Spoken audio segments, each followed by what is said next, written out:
एक देश एक चुनाव के प्रस्ताव को कैबिनेट की मंजूरी मिल गई है। इसके बाद सभी दलों के नेताओं की प्रतिक्रियाएं भी सामने आई हैं। आइए सुनते हैं कौन समर्थन में है और कौन विरोध में है। मैं आज मन से बहुत प्रसन्न हूं, गदगद हूं। राष्ट्र हित में एक बहुत बड़ा फैसला कैबिनेट ने प्रधानमंत्री जी के नेतृत्व में अध्यक्षता में किया है। हमेशा होने वाले चुनाव देश की प्रगति में बाधक थे। इस देश में और कुछ हो ना हो, 24 घंटे चुनाव की तैयारी चलती रहती है। लोकसभा के चुनाव खत्म हुए तो विधानसभा के चुनाव शुरू हो गए। अब एक लेजिस्लेचर का एक टाइम है। अब तेलंगाना का इलेक्शन होगा 28 में, पार्लियामेंट का इलेक्शन होगा 29 में, अब महाराष्ट्र का इलेक्शन होगा अभी नवंबर में, 5 साल के बाद होगा, 29 में होगा। बिहार का इलेक्शन होगा बाद में होगा। आप कैसे सबको उसका टाइम कैसे खत्म करेंगे? आप होते कौन है टाइम खत्म करने वाले?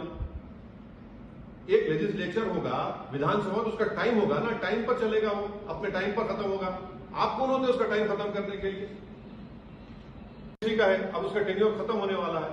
आप बोलेंगे नहीं, हम एक साथ कैसे कराएंगे? आप क्यों कराएंगे? अच्छा, बीच में अगर सरकार गिर गई, क्या करेंगे आप?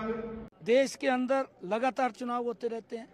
एक तो विकास की गति बाधित होती है, दूसरा लोगों के काम नहीं होते और लगातार लोग चुनाव की प्रक्रिया में ही फंसे रहते हैं।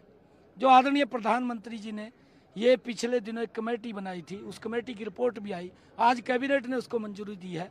मैं बहुत बहुत धन्यवाद करता हूँ। इससे खर्चा भी कम होगा, विकास की गति भी देश के अंदर बढ़ेगी। देखिए, हमें ये लगता है कि ये भारतीय जनता पार्टी का एक और नया जुमला है और मैं बताता हूँ क्यों।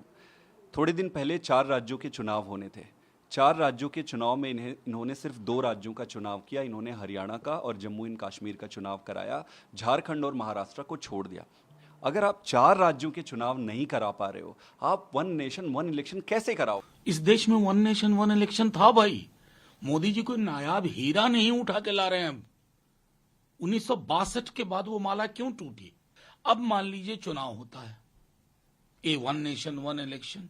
उत्तर प्रदेश में किसी की सरकार नहीं बनती है या बनी हुई सरकार गिर जाती है 10 दिन के अंदर, फिर क्या होगा?